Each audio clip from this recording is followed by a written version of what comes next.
जब व्यवस्था लाचार हो जाती है तब कैसे कुछ छात्र बेईमानी के दम पर परीक्षाओं को लूट लेते हैं, परीक्षाएं बिक जाती हैं और इस लूट में हमारा सिस्टम, हमारा प्रशासन सिर्फ और सिर्फ एक मजाक बनकर रह जाता है। और यह मजाक कितना भद्दा होता है वो आज आप इन तस्वीरों से सबसे पहले समझिए। ये तस्वीरें हरियाणा के नूंह जिले के एक स्कूल की हैं, जहां 10वीं कक्षा की बोर्ड परीक्षाओं के दौरान छात्रों को नकल कराने के लिए कुछ युवा किताबें लेकर स्कूल की बिल्डिंग पर चढ़ गए और देखते ही देखते सरकार के तमाम इंतजाम इस परीक्षा में फेल हो गए।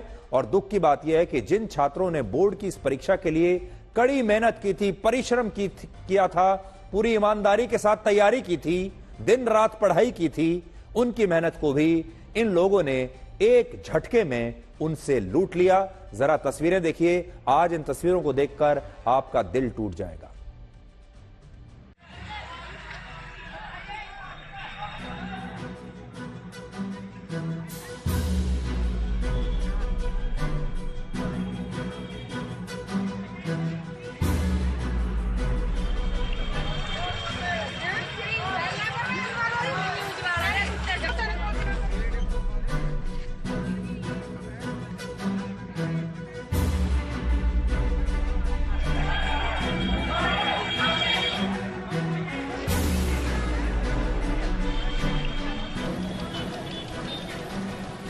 साइड से होती है।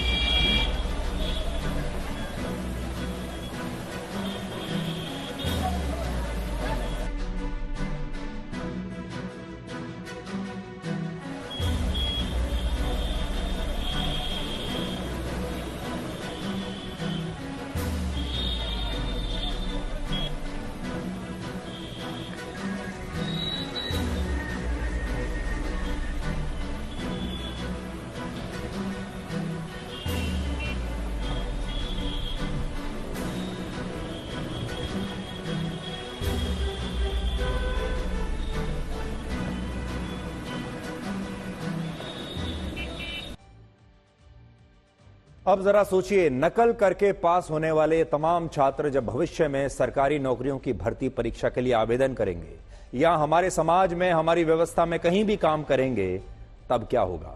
और क्या तब भी हमारे देश में नौकरियों की भर्ती परीक्षाओं के क्वेश्चन पेपर लीक नहीं होंगे?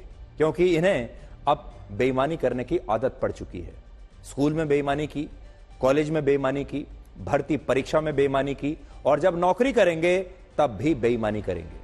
इसीलिए हम आपको यह बता रहे हैं कि आज बेरोजगारी से भी बड़ी समस्या है बेईमानी, और यह बेईमानी भारत को आगे नहीं बढ़ने देगी। और यह बेईमानी भारत के 38 करोड़ युवाओं को नीचे की तरफ खींच रही है।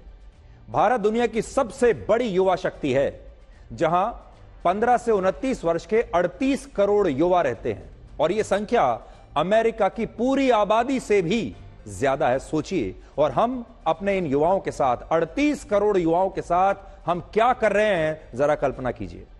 अमेरिका की कुल आबादी लगभग 34 करोड़ है और हमारे देश भारत में 15 से 29 वर्ष के 38 करोड़ युवा रहते हैं, और अनुमान है कि इनमें 5 करोड़ से ज्यादा युवा आज सरकारी नौकरियों की तैयारी कर रहे हैं। और सोचिए, जब भर्ती परीक्षाएं बिक जाती हैं, क्वेश्चन पेपर लीक हो जाते हैं और बेईमानी से परीक्षाओं को लूट लिया जाता है, तो इन करोड़ों छात्रों के ऊपर, इनके परिवारों के ऊपर क्या बीतती होगी और इनके परिवारों को कैसा लगता होगा। आज जब आप भर्ती परीक्षाओं की खोखली हो चुकी व्यवस्था में झांक कर देखेंगे तो आपको पता चलेगा कि भारत के 15 राज्यों में पिछले 5 वर्षों में सरकारी नौकरियों के 40 से ज्यादा क्वेश्चन पेपर लीक हो चुके हैं, जिसकी वजह से 1 करोड़ 45 लाख ईमानदार और परिश्रमी छात्रों के साथ विश्वासघात हुआ है। लेकिन इस विश्वासघात पर कभी कोई बात नहीं करता, इस बेईमानी की कभी कोई बात नहीं करता। हमारे देश में हमारे जो नेता भी हैं वो बेरोजगारी की बात तो करते हैं, वो महंगाई की बात तो करते हैं, लेकिन जो मुद्दा हमारे छात्रों को सीधे तौर पर प्रभावित कर रहा है, जो मुद्दा हमारे छात्रों की जिंदगी को बर्बाद कर रहा है, उस मुद्दे पर कोई बात नहीं करता। और अगर बात करते भी हैं तो उस पर अमल नहीं करते। हमारे देश में जो तमाम पार्टियां हैं वो इस मुद्दे पर राजनीति करती हैं, लेकिन सच ये है कि क्वेश्चन पेपर लीक होने की जो बीमारी है, उस बीमारी जो है वो कैंसर की बीमारी की तरह हो चुकी है, जिसका कहीं पर कोई इलाज इस समय नजर नहीं आता। आज ना तो कांग्रेस पार्टी आपको यह बताएगी कि राजस्थान में जब उसकी सरकार थी तब वहां पिछले 5 वर्षों में 7 भर्ती परीक्षाओं के क्वेश्चन पेपर लीक हुए, जिनकी वजह से 70 लाख से ज्यादा युवाओं के साथ बेईमानी हुई। और ना ही बीजेपी आपको यह बताएगी कि उत्तर प्रदेश में पिछले 5 वर्षों में 7 से ज्यादा भर्ती परीक्षाओं के क्वेश्चन पेपर लीक होने के आरोप लगे हैं, जिससे 60 लाख छात्र और उनके परिवार सीधे तौर पर प्रभावित हुए हैं। और ना ही गुजरात, महाराष्ट्र और हरियाणा की सरकारें आपको कभी यह बताएंगी कि वहां भी पिछले 5 वर्षों में 10 बड़ी भर्ती परीक्षाओं के क्वेश्चन पेपर लीक हुए हैं। और ना ही तेलंगाना, आंध्र प्रदेश और यहां तक कि पश्चिम बंगाल में ममता बनर्जी की सरकार आपको कभी यह बताएगी कि वहां भी सरकारी नौकरियों की भर्ती परीक्षा का क्वेश्चन पेपर लीक होने से 11 लाख छात्र प्रभावित हो चुके हैं। पूरे देश की यही कहानी है, चाहे कोई राज्य हो और चाहे किसी पार्टी की सरकार हो, एक ही जैसी कहानी है। क्या कांग्रेस, क्या बीजेपी, क्या क्षेत्रीय दल, क्या ममता बनर्जी? आज जब आप इस नक्शे को देखेंगे तो आपको पता चलेगा कि लगभग सभी राज्यों में सरकारी नौकरियों के क्वेश्चन पेपर्स लीक हो रहे हैं। और इस लीकेज को अब तक कोई भी पार्टी, कोई भी सरकार, कोई भी मुख्यमंत्री रोक नहीं पाया।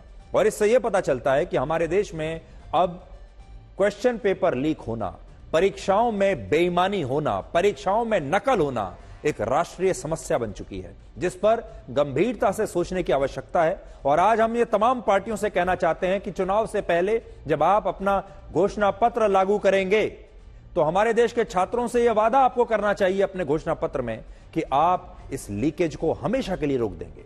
हमें तो यह लगता है कि जिस तरह किसान अपनी फसलों के लिए एमएसपी की गारंटी मांग रहे हैं, वैसे ही इस देश के करोड़ों युवाओं को सरकारों से पेपर लीक मुक्त परीक्षाएं कराने की गारंटी मांगनी चाहिए। लेकिन क्या कोई पार्टी ये गारंटी दे सकती है?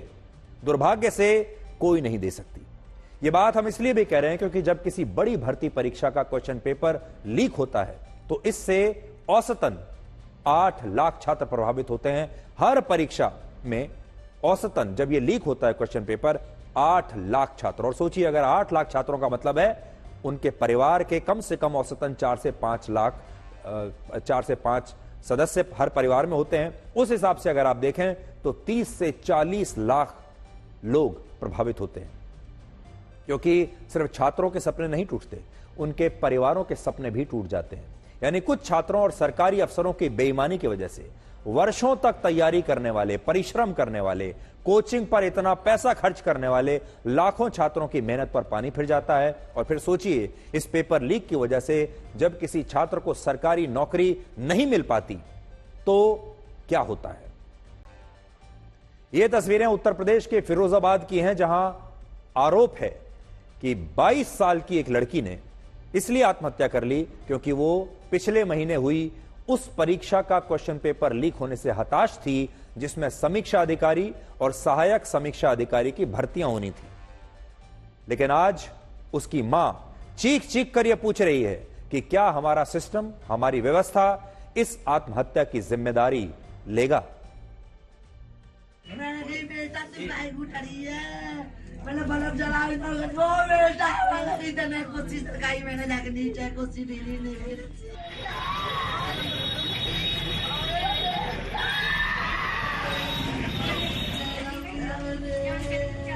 अभी एक्चुअली मैं स्टूडेंट थी तो उसने कुछ एग्जाम वगैरह तैयारी दी थी, पेपर वगैरह लीक हो गए, उससे भी आती थोड़ा उसे। इससे पहले उसने दिल्ली पुलिस में दिया था तो उसमें उसका फॉर्म कुछ मिस्टेक हो गई जिससे भरने में, उसका सिलेक्शन हो गया था उसमें, तो उसका फिजिकल वगैरह का लेटर वगैरह नहीं आया था, तो इस चक्कर में उसको थोड़ा सा काय का पेपर दिए, यूपी पुलिस का दिया था, ARO का भी दिया था उसने अभी, तो उससे हताश होकर के हाँ डिप्रेशन में आके कर दिया।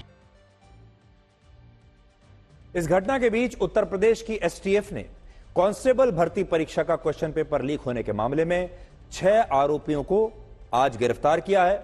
और हैरानी की बात यह है कि इन सभी आरोपियों के पास से पुलिस को वही आंसर शीट्स बरामद हुई हैं जो 18 फरवरी को भर्ती परीक्षा से पहले व्हाट्सएप और टेलीग्राम पर लीक हो गई थी, वायरल हो गई थी। और अब बहुत सारे लोग यह भी कह रहे हैं कि ये जो साल है, ये वर्ष लीप ईयर है, क्योंकि जिसमें लीप ईयर कौन सा होता है, जिसमें फरवरी का महीना 29 दिन का होता है, लेकिन यह लीप ईयर उत्तर प्रदेश के छात्रों के लिए लीप नहीं बल्कि लीक ईयर साबित हो रहा है। और यहां बात सिर्फ एक राज्य उत्तर प्रदेश की नहीं है।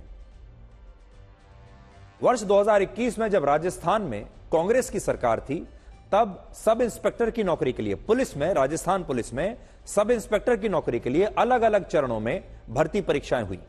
लेकिन अब जाकर 2021 की परीक्षा के बारे में 2024 में जाकर खुलासा हो रहा है कि इस भर्ती परीक्षा का टॉपर और कई दूसरे छात्र क्वेश्चन पेपर लीक करके और डमी कैंडिडेट्स की मदद से इस परीक्षा में पास हुए। तो सोचिए, इनमें से एक छात्र तो ऐसा था जिसने इस परीक्षा को टॉप किया है। वो टॉपर था, लेकिन टॉप उसने किया बेईमानी से।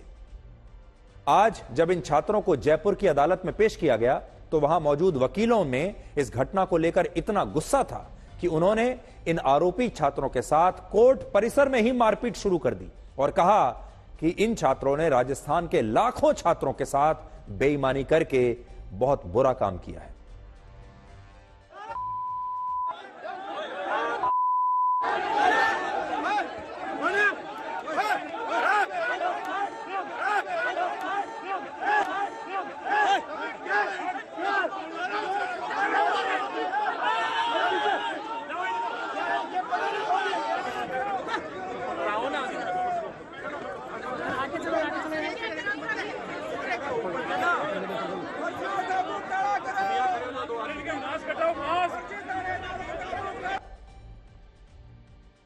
सिर्फ एक राज्य की बात कर रहे हैं अभी हम, राजस्थान की। राजस्थान में अब तक फॉरेस्ट गार्ड, पटवारी, पुलिस में सब इंस्पेक्टर, प्लेटून कमांडर और जूनियर इंजीनियर की भर्ती परीक्षाओं का क्वेश्चन पेपर लीक होने के आरोप लग चुके हैं। और जैसे जैसे इनकी जांच आगे बढ़ रही है, वैसे वैसे और भी भर्ती परीक्षाओं का इसमें नाम सामने आ रहा है। और ये खबरें उन छात्रों का भरोसा तोड़ रही हैं जो इन परीक्षाओं को पास करने में अपना खून पसीना, दिन रात, रुपया पैसा सब कुछ लगा देते हैं।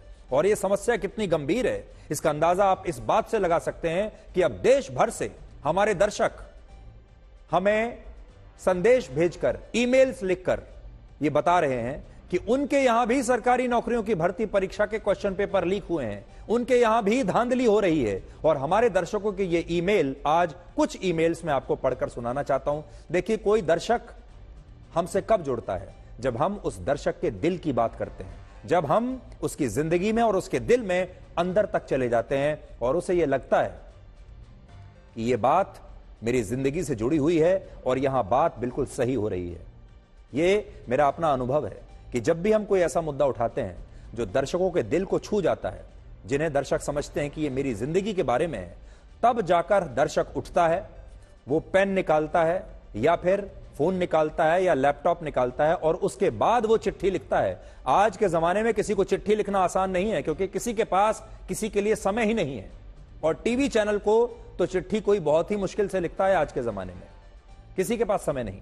लेकिन बड़ी संख्या में हमारे दर्शक हमें चिट्ठियां लिख रहे हैं, ईमेल्स लिख रहे हैं, व्हाट्सएप पर मैसेज डाल रहे हैं, सोशल मीडिया पर लिख रहे हैं। और हर व्यक्ति के पास एक ही कहानी है कि उसके साथ भी यही हुआ है, उसके गांव में भी यही हुआ है और उसके विभाग में भी यही हो रहा है। और सबके पास ये कोई ना कोई कहानी है कि मैं भी आपको बता सकता हूं कहां कहां क्वेश्चन पेपर लीक हुए हैं, हमें सब पता है।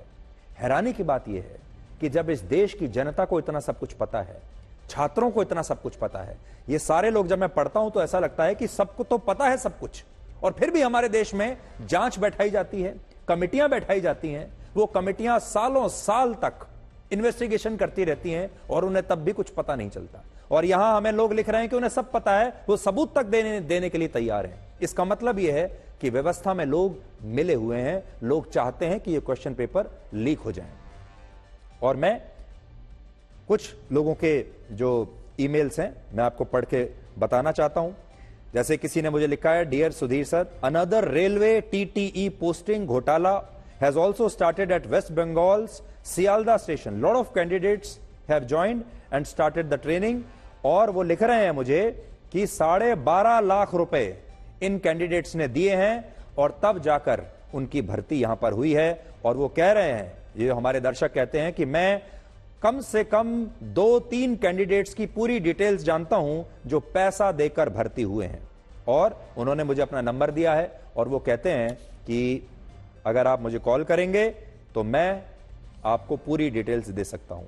एक और हमारे दर्शक हैं जो कह रहे हैं, I want to say that you are doing best work regarding paper leak issue, और वो हमें धन्यवाद देना चाहते हैं। और उन्होंने लिखा है कि बिहार में BSSC CGL 3 पेपर लीक का जो इशू है उसके बारे में उन्होंने बताया है, और उन्होंने कहा यहां भी ये जो पेपर है ये वायरल हो गया था और यहां पर भी बहुत धांधली हुई है।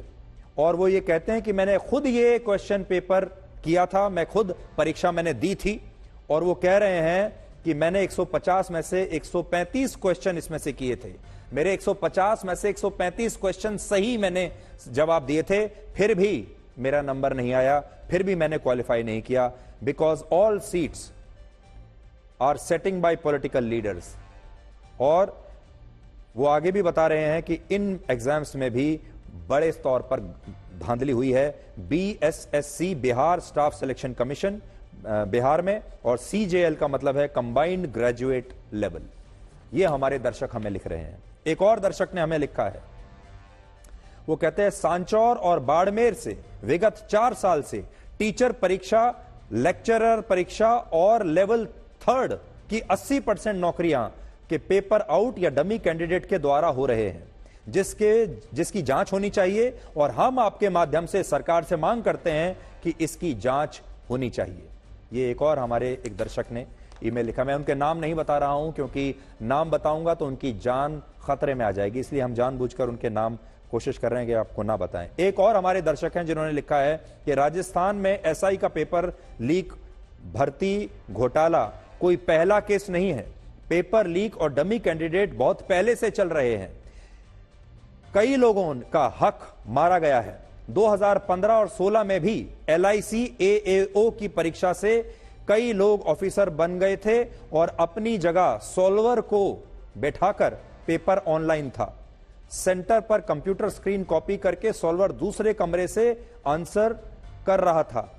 सेंटर के भी लोग सब मिले हुए थे। उस टाइम रेट था 12 लाख से 14 लाख, पर किसी को खबर नहीं हुई और लोग अफसर बनके आज ऐश कर रहे हैं। ये हमारे एक और दर्शक ने हमें लिखा है।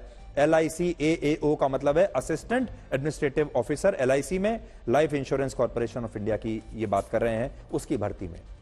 थोड़े से कुछ मैं चिट्ठियां आपके सामने पढ़कर सुना रहा हूं, और हमें ऐसा लगा जब हमने इस मुद्दे को छुआ, ये घर घर की कहानी है, ये हर परिवार की कहानी है, ये हर छात्र की कहानी है। और आज जितने भी छात्र हैं उन्हें परीक्षाओं के ऊपर से विश्वास उनका उठ गया है। इससे पहले, वर्षों पहले तक जिन छात्रों ने परीक्षाएं दी हैं, उन्हें अब विश्वास नहीं हो रहा कि उनके साथ वाकई में धोखा हुआ है या उनका परीक्षा वाकई में उन्होंने खराब की थी। और एक के बाद एक लगातार लोग हमें लिख रहे हैं। हम आपसे यही कहना चाहते हैं, जब तक आप लोग जागरूक नहीं होंगे, जब तक हमारे देश की जनता और ये 38 करोड़ युवा और इनके परिवार, आप समझते हैं 38 करोड़ युवाओं का क्या मतलब है? 38 करोड़ युवा और उनके परिवार के औसतन अगर 4 से 5 लोग भी हैं तो ये मिलकर बन जाते हैं 100 करोड़ से ऊपर की जनसंख्या बन जाती है। और अगर ये 100 करोड़ लोग जाग जाएं और भर्ती परीक्षाओं में होने वाली इस धांधली को इस देश का सबसे बड़ा मुद्दा बना दें, तो हर सरकार को और हर पार्टी को आपसे यह वादा करना ही पड़ेगा, क्योंकि हम अब और ज्यादा अपने देश के युवाओं के साथ ये नाइंसाफी और बेईमानी नहीं कर सकते। अगर भर्ती परीक्षाओं में धांधली को रोकना है तो इसके खिलाफ एक बहुत लंबी लड़ाई लड़नी होगी। आज कल परसों में कुछ होने वाला नहीं है, और इसीलिए हमने आपके लिए, आपके बच्चों के लिए यह मुहिम शुरू की है। और हमारी कोशिश यही है कि व्यवस्था में बदलाव आना चाहिए और ये जो लीकेज है इसकी परमानेंट मरम्मत होनी चाहिए। और यह तभी संभव है जब हमारी शिक्षा व्यवस्था में ठोस बदलाव किए जाएंगे, क्योंकि अभी हमारी शिक्षा व्यवस्था कैसी है वो आप इस खबर से समझ सकते हैं, जो मध्य प्रदेश के जबलपुर की एक यूनिवर्सिटी में 5 मार्च को एक परीक्षा होनी थी।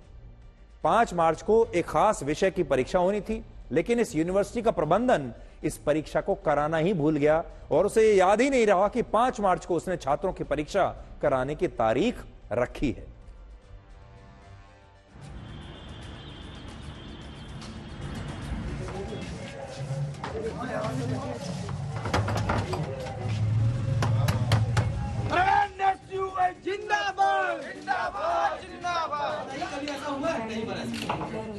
नोटिस से क्या हुआ? तत्काल नहीं बुलाई तो देखने नहीं कैसा भी होता है। MSc CS का कल रात में एडमिट कार्ड जारी हुआ। हम लोगों को करीब 8 बजे एग्जाम स्टार्ट होना था, क्योंकि 8:15 बजे हमको इन्फॉर्मेशन मिलती कि आपका एग्जाम आज का कैंसिल हो गया है और ये एग्जाम आगे जाके बढ़ गया है। यूनिवर्सिटी पहुंच रहे हैं, एग्जाम के बाद में यहाँ कुलपति को भी नहीं पता है, रजिस्ट्रार को भी नहीं पता है, शायद पेपर भी यहाँ पर प्रिंट होकर भी आ नहीं पाए हैं, शायद बने ही नहीं है। उनको ये भी नहीं पता कि MSc कंप्यूटर साइंस इस यूनिवर्सिटी से होती है या नहीं होती है। आज सुबह का पेपर था, तो उस पेपर में प्रश्न पत्र को लेकर कुछ समस्या हुई थी। छात्रों का वो प्रश्न पत्र हो नहीं पाया है। इसमें जो जिम्मेदार हैं अभी उनसे हम उनके विरुद्ध कार्रवाई करेंगे कि छात्रों की असुविधा क्यों हुई। तो अभी तक जो बात समझ में आई है वो ये है कि हमारे देश में जो पूरी व्यवस्था है, प्रशासन है, सरकारें जो चल रही हैं, वो शायद युवाओं के इस मुद्दे को बहुत हल्के में ले रही हैं। और हमारे देश में जो युवा हैं, उनके परिवार हैं, वो वर्षों से नहीं दशकों से ये सब देखते हुए चले आ रहे हैं। आज जो बच्चे ये परीक्षाएं दे रहे हैं, उनके पिता के साथ भी यही हुआ था और उनके पिता के साथ भी यही हुआ था। यानी पीढ़ी दर पीढ़ी हमारे देश में नौकरियों में और भर्ती परीक्षाओं में ऐसे ही धांधली होती चली आई है। पीढ़ी दर पीढ़ी रिश्वत देकर नौकरियां लगी हैं। सरकारी नौकरी या तो रिश्वत से लगती है, या नकल से लगती है, या क्वेश्चन पेपर लीक करके लगती है, और या फिर अगर आपकी कोई बहुत ऊंचे स्तर पर अच्छी जान पहचान हो तब आपकी सरकारी नौकरी लगती है। एक आम आदमी, एक आम छात्र चाहे कितना भी मेहनती हो, कितना भी परिश्रमी हो, उसका चांस बहुत कम है। और हमारे देश के लोगों को अब इसकी आदत पड़ चुकी है। इसलिए आपसे हम ये कह रहे हैं कि इस आदत को आपको तोड़ना होगा, इस नींद से आपको जागना होगा और अब एक नए सिरे से आपको इस समस्या को देखना होगा और सरकारों को और राजनीतिक पार्टियों को और नेताओं को मजबूर करना होगा कि वो महंगाई से भी ऊपर, बेरोजगारी से भी ऊपर इस मुद्दे को पहले रखें कि पहले हमारे देश के जो प्रतिभाशाली छात्र हैं, जो हमारे देश के परिश्रमी छात्र हैं, उनके परिवार हैं जो अपने जीवन भर की कमाई अपने बच्चों पर लगा देते हैं, उनकी पढ़ाई पर, उनकी कोचिंग पर। बच्चे अपने परिवारों को छोड़कर दूसरे शहरों में जाते हैं, एक एक कमरे में 5-5, 6-6 लड़के लड़कियां रहते हैं, अपना खाना बनाते हैं, संघर्ष करते हैं, कोचिंग में जाते हैं, पैसा खर्च करते हैं, दिन रात परिश्रम करते हैं और फिर उनके साथ इस तरह बेईमानी होती है। और बेईमान छात्र जो हैं वो आगे निकल जाते हैं और परिश्रमी और ईमानदार छात्र सड़क पर रह जाते हैं। ये नाइंसाफी रुकनी चाहिए और ये देश के लिए भी अच्छा है, क्योंकि जब बेईमान छात्र नौकरियों में बड़े बड़े पदों पर चले जाते हैं तो वो और ज्यादा बेईमानी करते हैं और ये बेईमानी एक दीमक की तरह हमारे देश को खा रही है। हमारे देश में महंगाई और बेरोजगारी जैसे मुद्दों को सबसे बड़ी समस्या माना जाता है। हर नेता आपसे यही बात करता है, महंगाई और बेरोजगारी, लेकिन वो ये नहीं बताता कि ये बेरोजगारी हो क्यों रही है। उससे भी बड़ी बात यह है कि बेरोजगारी ऐसे लोगों के बीच अब बढ़ रही है जो वाकई में लायक हैं, जो परिश्रमी हैं। हकीकत यह है कि भारत के लिए महंगाई और बेरोजगारी से भी बड़ी समस्या यह बेईमानी है कि आज मैं आपको नकली दवाइयों के बारे में बताने वाला हूं। अब दवाइयां भी बाजार में नकली आ रही हैं और अब दवाइयों में भी बेईमानी की मिलावट हो रही है। दिल्ली के पास गाजियाबाद में एक फैक्ट्री पर जब रेड हुई तो पता चला कि LED बल्ब की इस फैक्ट्री में असल में ब्लड प्रेशर, डायबिटीज और एंटासिड की नकली दवाइयां बनाकर बाजारों में बेची जा रही थी। और अभी सिर्फ एक फैक्ट्री और गोदाम से दिल्ली पुलिस की क्राइम ब्रांच ने 1,10,00,000 रुपए की नकली दवाइयां बरामद की हैं और यह बहुत ही खतरनाक बात है। सोचिए, आप कल्पना कीजिए, आप बाजार में जाते हैं, डॉक्टर आपको दवाई बताता है पहले अस्पताल में, आप बाजार से जाकर दवाई लेकर आते हैं, वो दवाई नकली निकलती है और आपको आराम नहीं होता। इससे बड़ा धोखा और क्या होगा। पुलिस का कहना है कि इस फैक्ट्री में ब्रांडेड दवाइयों को कॉपी करके उस ब्रांड की नकली दवाइयां बनाई जा रही थीं और ये सारी वो दवाइयां थीं जिनकी भारत में सबसे ज्यादा बिक्री होती है। और हो सकता है कि आप या आपके परिवार में आज भी, अब भी, आज भी, इस समय भी किसी ना किसी सदस्य ने इन दवाइयों को जरूर इस्तेमाल किया होगा। अभी भी, आज शाम को भी आपने दवाई खाई होगी। जिन लोगों को ब्लड प्रेशर की शिकायत है वो लोग जानते होंगे, मैं जो आगे आपको नाम बताने वाला हूं। एक दवाई है टेल्मा M और एक है टेल्मा H। जो ब्लड प्रेशर के पेशेंट हैं उन्हें ये दवाइयां पता होंगी। मैं खुद टेल्मा H खाता हूं और अब आप सोचिए, जब मेरे जैसे लोगों को भी यह पता चलेगा कि ब्लड प्रेशर की जो दवाई आ रही है बाजार में वो नकली हो सकती है, ये ब्रांड जो है ये टेल्मा एच ये नकली है, कैसे पता चलेगा आपको? जिन दर्शकों को डायबिटीज है वो लोग नियमित रूप से ग्लूकोनॉम G2 और G1 नाम की दवाइयां खाते हैं। आपको पता होगा, जिन लोगों को डायबिटीज है वो समझ जाएंगे। और एंटासिड की दवाइयों में पेंटोसिड DSR और ओमेज DSR नाम की दवाइयां खाई जाती हैं, और ये वो दवाइयां हैं जो हमारे देश के लगभग 20 करोड़ से ज्यादा लोग नियमित रूप से खाते हैं। लेकिन अब ये सारी दवाइयां जो आज फैक्ट्री पकड़ी गई है उसमें ये सब दवाइयां नकली दवाइयां बन रही थी इसी नाम से। और आपके लिए शायद पहचानना भी मुश्किल होगा कि आप असली दवाई खा रहे हैं या नकली। इस कार्रवाई में अब तक यह पता चला है कि इन्हीं नामों से नकली दवाइयां बाजारों में बेची जा रही हैं और इनकी पैकेजिंग बिल्कुल असली दवाइयों की पैकेजिंग के जैसी होती है, यानी आप पहचान नहीं कर सकते कि कौन सी असली है कौन सी नकली। इस वजह से लोग असली और नकली दवाइयों में कभी अंतर कर ही नहीं पाते। और हमारे देश में बहुत सारे लोग ऐसे होंगे जो इन दवाइयों को खाने के बाद भी अक्सर बीमार रहते हैं, उन्हें कोई फायदा नहीं होता। और ऐसा इसलिए होता है क्योंकि ये लोग कहीं ना कहीं किसी दुकान से नकली दवाइयां खरीद कर खा रहे हैं और इन्हें पता ही नहीं है कि ये नकली दवाई खा रहे हैं।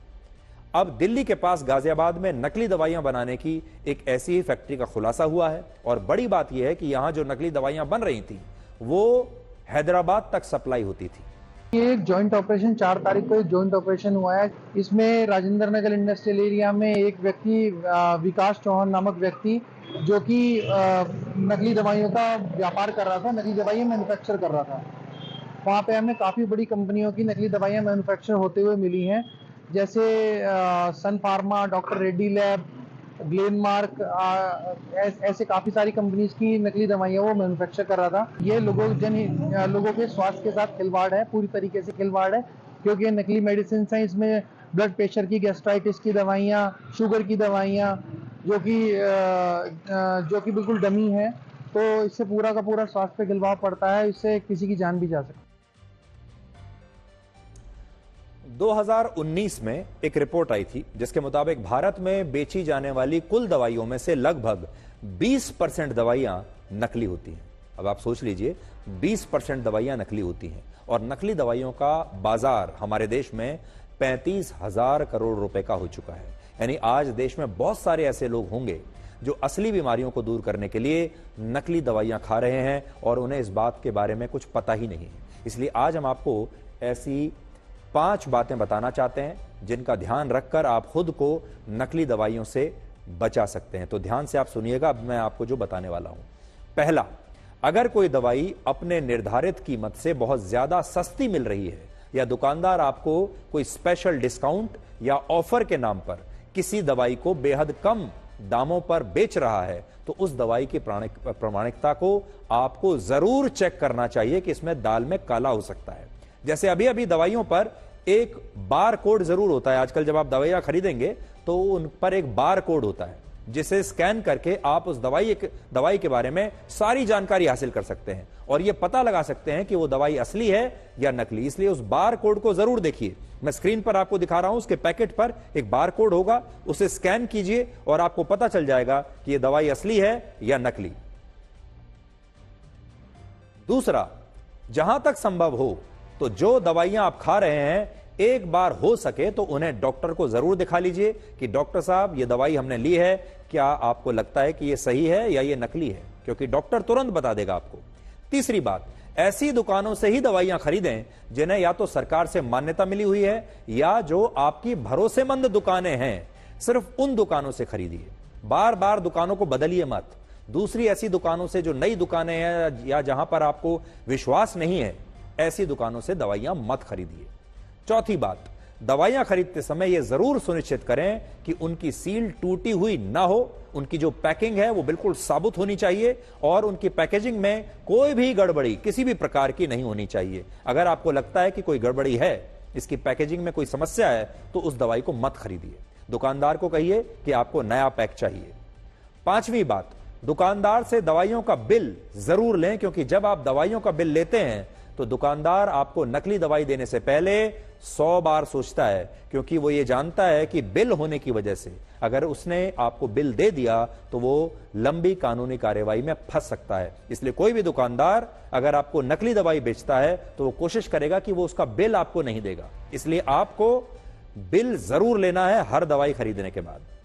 संदेश खाली, पश्चिम बंगाल में संदेश खाली के जिस डॉन पर महिलाओं से गैंगरेप का आरोप है, यौन उत्पीड़न का आरोप है, लोगों की जमीनें हड़पने का आरोप है, लोगों पर अत्याचार करने का आरोप है, लोगों को मिलने वाली मुफ्त राशन को बेचकर घोटाला करने का आरोप है और ईडी की टीम पर जानलेवा हमला करने का आरोप है, उसी डॉन को आखिर पश्चिम बंगाल में ममता बनर्जी की सरकार बचाना क्यों चाहती है? ऐसा क्या खास है इसमें? आज ममता बनर्जी की सरकार कलकत्ता हाईकोर्ट के उस फैसले के खिलाफ सुप्रीम कोर्ट पहुंच गई, जिसमें कलकत्ता हाईकोर्ट ने कहा था कि पश्चिम बंगाल की सीआईडी को शाहजहां शेख की कस्टडी सीबीआई को सौंपनी होगी, लेकिन शाहजहां शेख को सीबीआई को ना सौंपा जाए।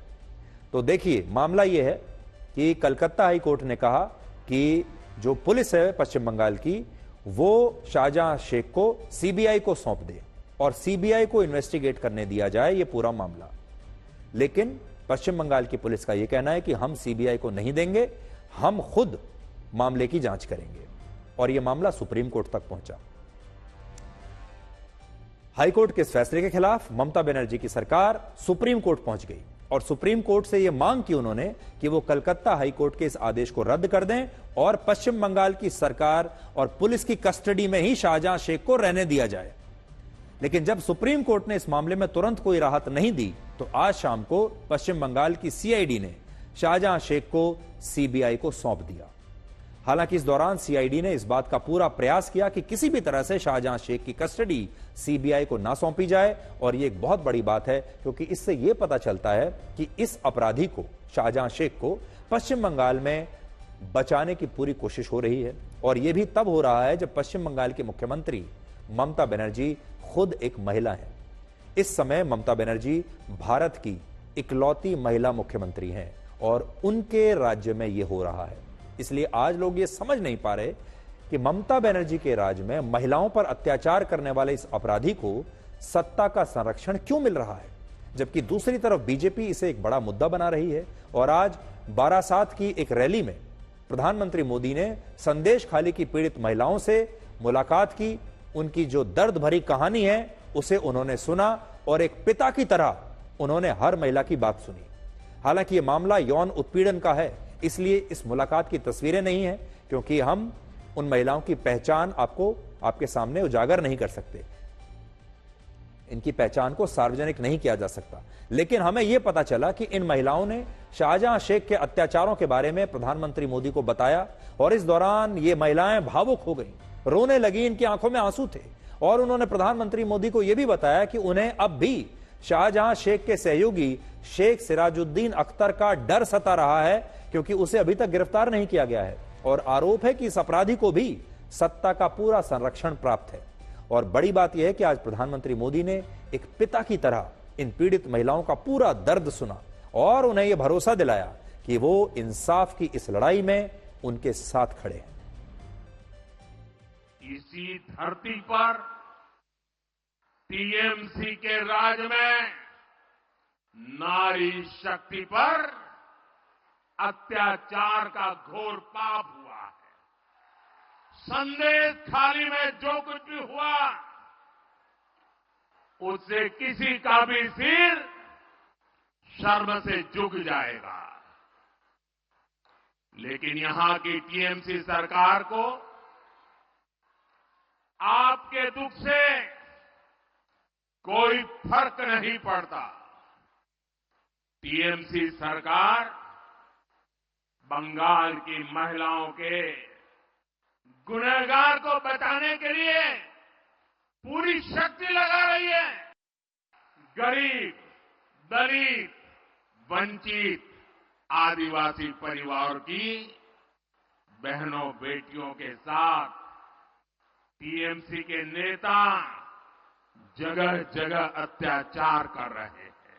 लेकिन पहले हाई कोर्ट और फिर सुप्रीम कोर्ट से भी राज्य सरकार को झटका लगा है। साथियों, तुष्टीकरण और तोलाबाजों के दबाव में काम करने वाली टीएमसी सरकार कभी भी बहन बेटियों को सुरक्षा नहीं दे सकती। संकट के समय बहनें आसानी से शिकायत कर सके, इसके लिए महिला हेल्पलाइन बनाई गई है। लेकिन टीएमसी सरकार इस व्यवस्था को यहां लागू नहीं होने दे रही है।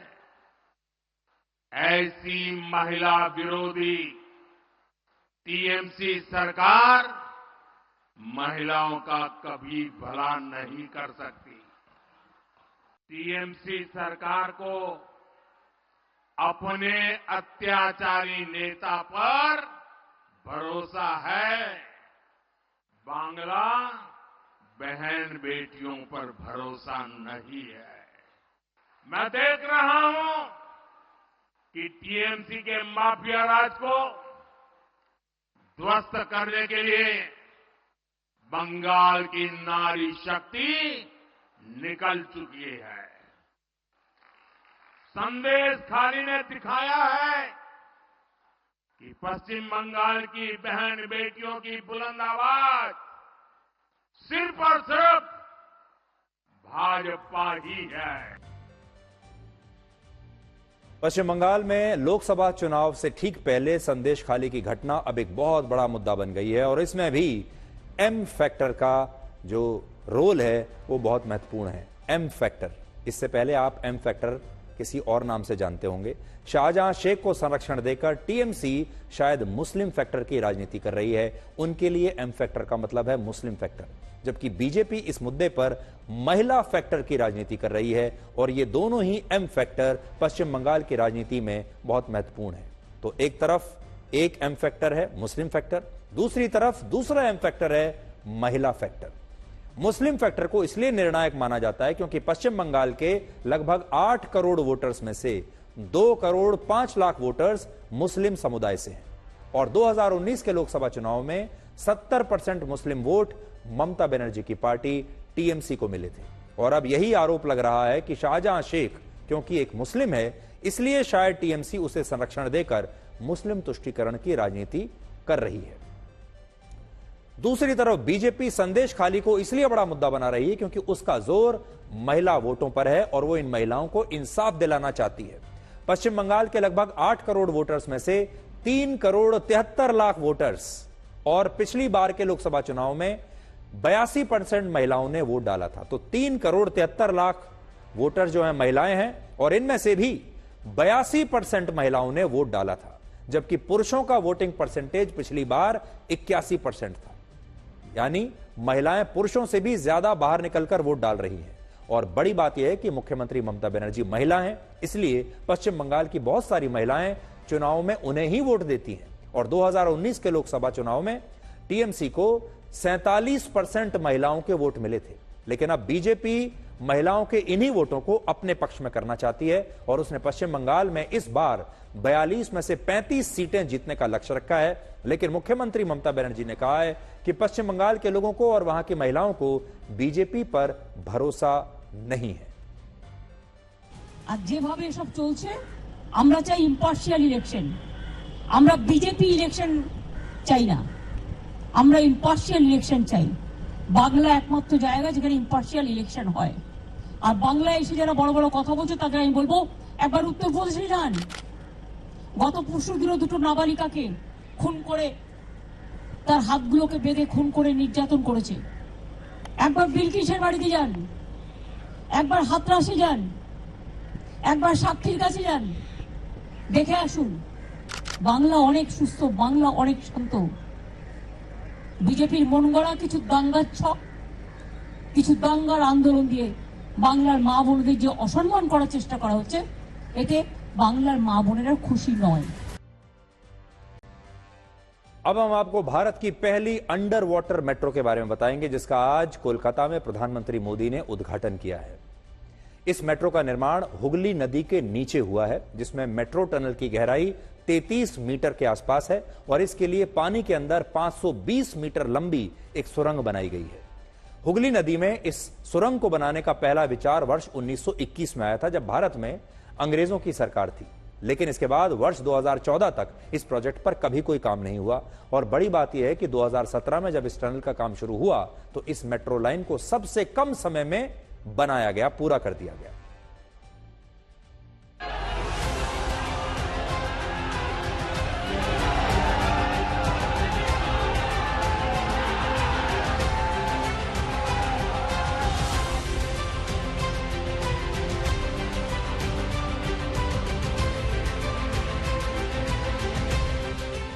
आपको लग रहा है कलकत्ता के लोगों को कि भाई इसके कारण बहुत सुविधा होगी।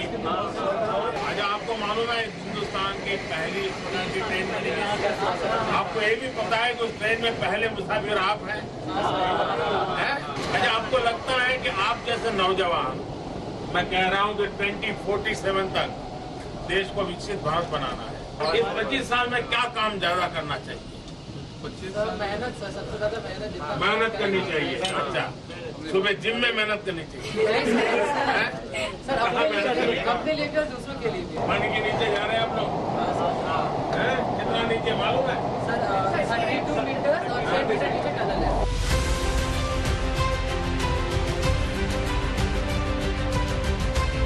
नमस्ते जी। मैं आर्किटेक्ट, स्टेशन आर्किटेक्ट। कौन सी चीज लोग पूछते थे आपको जब यहाँ काम करते थे? तो यही पूछते थे कि लोगों को बहुत ज्यादा इंटरेस्ट है कि ये जब नदी के नीचे से जाने वाला जो तो पानी आता है क्या? लोगों को ज्यादा इंटरेस्ट है कि मछली दिखेगा क्या? मछली बोले कि दिखेगा, पकड़ नहीं पाएगा।